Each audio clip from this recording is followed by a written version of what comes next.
Hello, this is Cross Curriculum Extension, Natural Science, Climate. In this lesson, the goal is to understand a text about the climate in the world and to revise all the grammar you learned this year, the future simple and past simple grammar, imperative forms of the verbs. Šiais metais išmoktos gramatikos pakartojimas šioje pamokoje bus apibendrintas.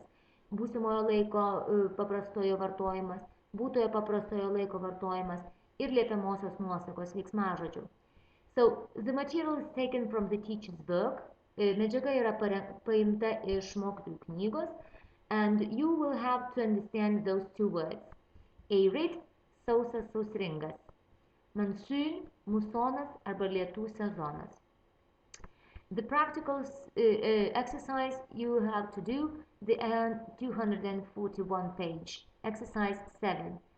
And everything you do, analyze and compare through your personal experience and have a very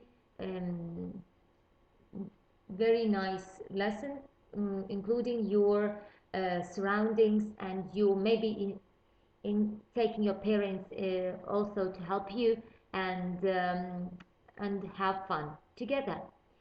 So wish you luck, and this is the last lesson of the fifth formers, and there's one more lesson about the extra reading. I will talk the next time. So if you have any further questions, please contact me or the other teacher you are going to have. Bye for now.